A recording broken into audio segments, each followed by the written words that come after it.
어딘가 불안해 보이는 사람들.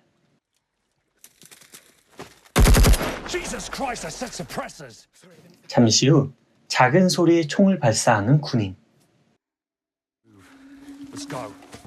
그리고 총소리를 듣고 몰려오는 좀비들에게 쫓기게 됩니다.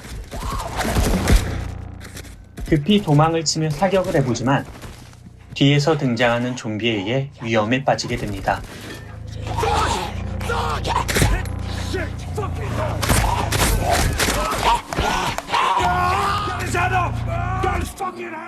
다행히도 동료의 도움으로 좀비에게서 벗어날 수 있었던 군인. 그러나 상처가 생긴 그를 경계하는 대장. Your arm. That's not a bite, Sarge. Sarge, I cut myself, I swear to God. See, I told you I'm fine. I'm fine, there's nothing.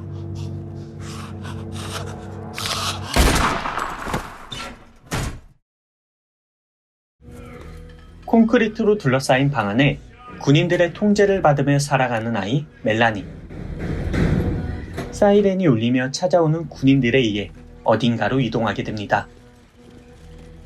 잠시 후 도착한 곳에는 멜라니처럼 주황 옷을 입고 휠체어에 고정된 채 정면만을 주시하고 있는 아이들이 모여 있습니다.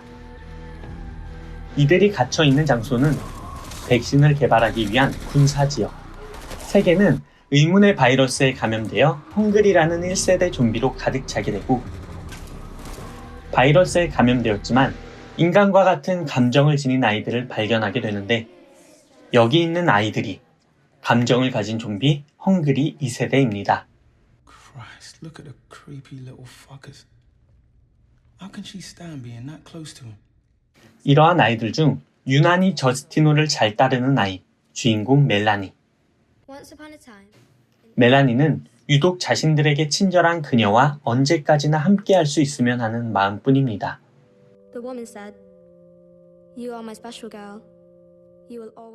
그런 멜라니에게 기특하고 안쓰러움을 느낀 저스티노는 아이의 머리를 쓰다듬으려 하는데, 그녀가 아이와 접촉했다는 이유로 불같이 화를 내는 병장 파크스. 그는 자신의 팔을 걷고 그녀가 무슨 짓을 했는지 직접 보여주려 합니다.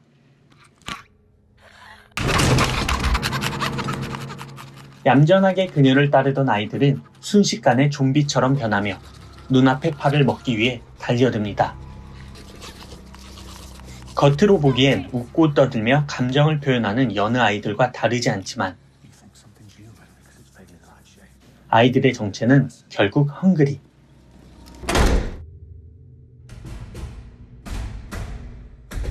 그날 밤 멜라니를 찾아온 손님 콜드웰 박사. Hello, Dr. Caldwell.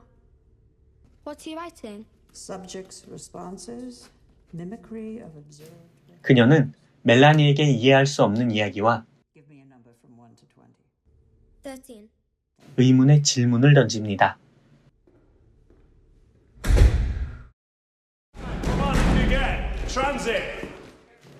하지만 다음 날 자신이 말한 숫자와 사라진 친구에 대해 뭔가 이상함을 느낀 멜라니는 These are indeed your sailors by the witch's power. 콜드웰 박사의 똑같은 질문에 Would you like to give me another number? Anything from... 자신의 번호를 말하게 됩니다. Really?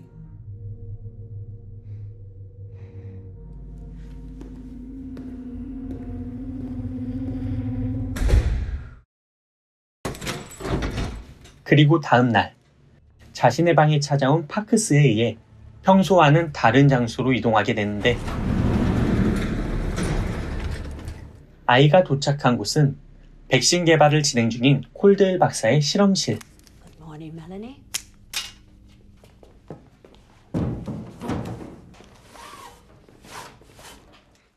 그러나 실험 준비가 한창이던 그때 비상 사이렌이 울리는데, 이를 무시하고 실험을 진행하려 하지만 병사들이 막지 못한 좀비 떼에게 습격을 당하게 됩니다. 좀비의 습격으로 실험실에서 탈출할 수 있었던 멜라니는 위기에 처한 저스티노를 발견하게 되고 그녀를 구하기 위해 처음으로 인간을 사냥하게 됩니다. 그리고 저스티노와 함께 차량을 탑승하고 그곳을 빠져나오게 되는데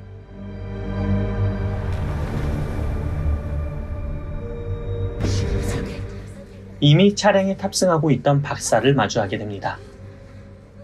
그렇게 모이게 된 이들이 생존을 위한 여행을 떠나게 됩니다.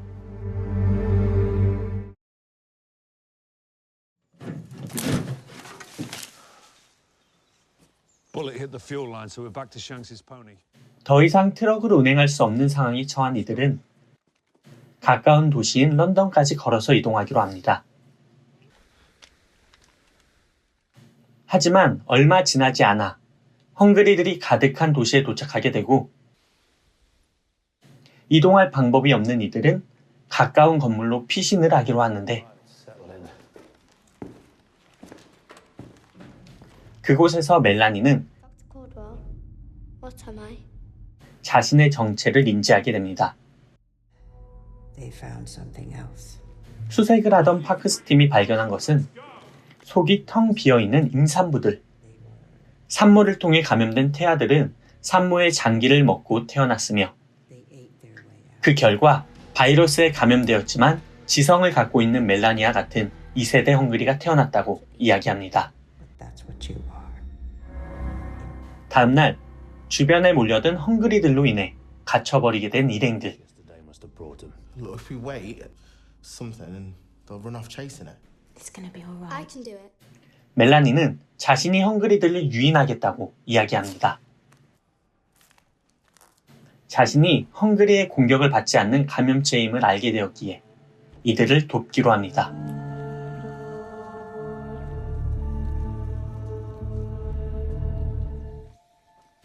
잠시 후 멜라니는 고양이 한 마리를 발견하지만 자제력을 잃고 자신의 배를 채우곤 또 다른 미끼를 찾아 나섭니다.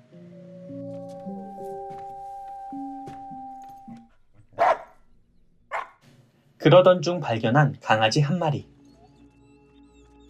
이 강아지를 이용해 헝그리들을 유인하는 데 성공하고 But it's safe to come down. My God. I'm not hungry now. 멜라니의 도움으로 일행들은 또다시 생존을 위한 여행을 이어가게 됩니다. 그렇게 도시를 빠져나온 일행들은 기이한 영상을 마주하게 되는데 What are we looking at, Caldwell? 헝그리들의 시체가 모여 거대한 나무를 이루고 있는 끔찍한 모습. This is a sporangium. 게다가 그 나무에는 열매까지 열리고 있었습니다.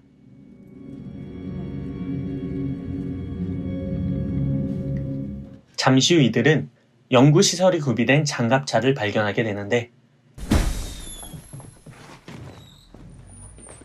Echo calling beacon, over. I could do a supply run, Sarge. 식량을 찾기 위해 주변을 수색하겠다는 키엘은 What? I need to eat too. I can smell all of you. 그리고 뒤이어 멜라니도 먹을 것을 찾아 나서기로 합니다. 차량에 남아있던 일행들은 각자 정비활동을 하며 시간을 보내기로 하는데 Want me to change that dressing? But I'm pretty sure it's too late. I'm sorry. How sorry. Would you let me have her? 아직 멜라니를 이용한 실험을 포기하지 않은 박사. I can synthesize the vaccine. 그녀는 끝까지 저스티노를 설득하려 합니다. That's more your thing than hers. 한편 먹이를 찾아 거리를 헤매던 멜라니는 한 건물에서 자신과 같은 2세대 아이들을 발견하게 되고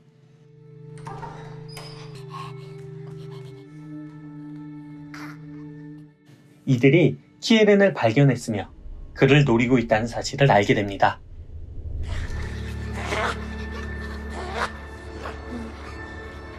Oh no.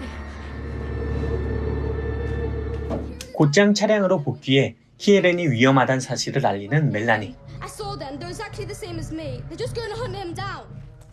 Let's head out with her. 일행들은 다급히 그의 흔적을 찾아 추적해보지만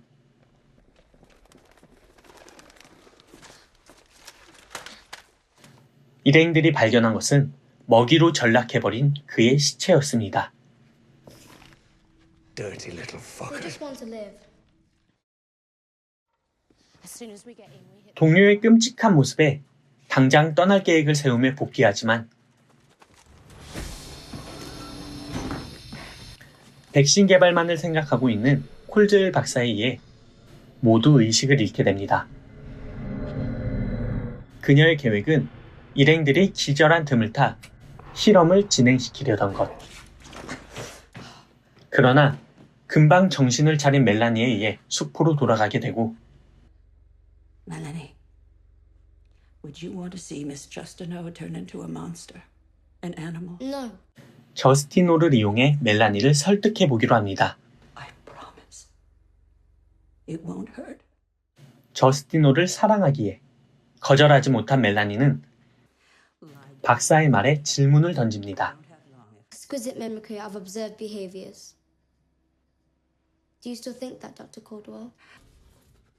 대상의 반응과 모방. 이는 2세대 헝그리가 지적 생명체라는 것을 인정하지 않던 과거 박사의 주장이었습니다. We're alive?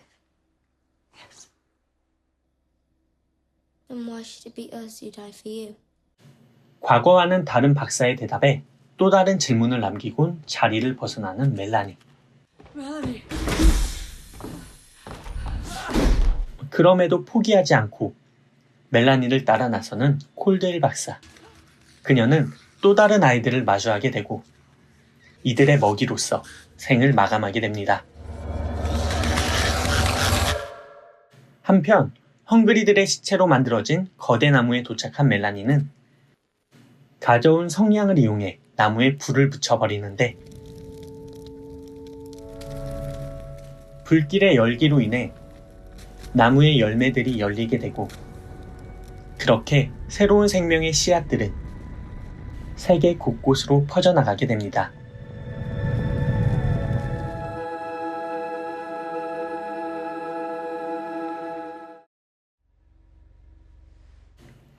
그 시각 차량에 남아 뒤늦게 정신을 차린 저스티노는 세계 유일한 인류로 남겨지게 됩니다.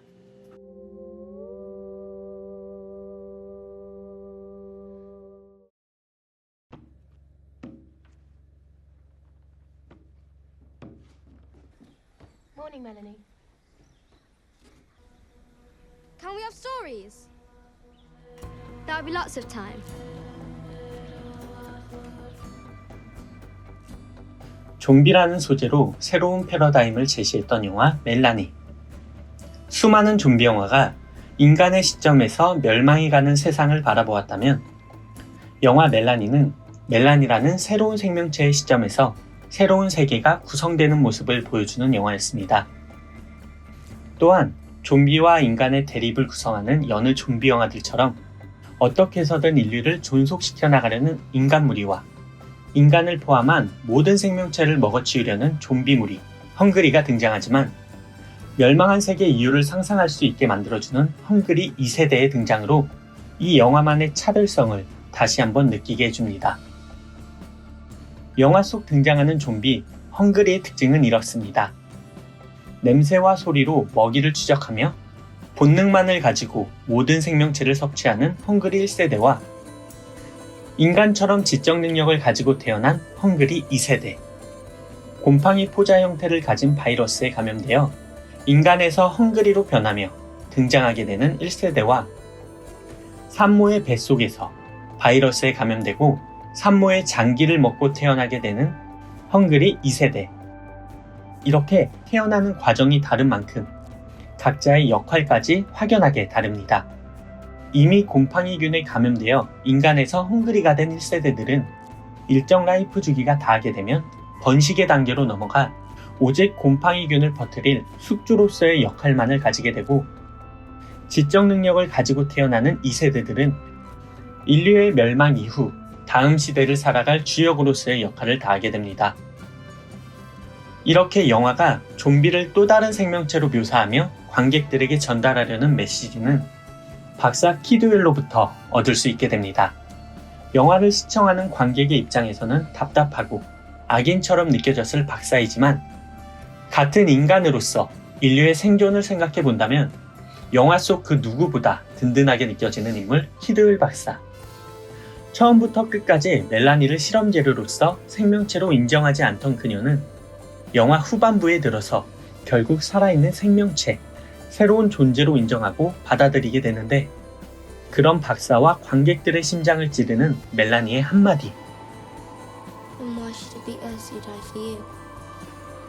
이 한마디가 박사와 관객들의 마음속 어딘가 은연중에 존재하고 있는 인간 중심적 사고를 떠올리게 만들어줍니다. 결국 영화는 절대 선과 절대 악은 존재하지 않고 항상 세계를 이끌어 나가는 주역이 인간이어야 한다는 고정관념을 깨워주며 생명체와 생존에 대한 철학적 질문을 던져준과 동시에 차량 안에 갇혀 유일한 인류로서 살아남게 된 저스티노와 콘크리트 방 안에 갇혀 남들과는 다른 생명체로 생존해온 멜라니의 모습을 대조시켜주며 이야기는 끝이 납니다. 이렇게 등장인물과 좀비라는 소재, 그리고 이야기의 흐름과 담겨진 메시지까지 어느 하나 놓치기 아까운 절대 놓쳐서는 안 될 좀비 영화 멜라니.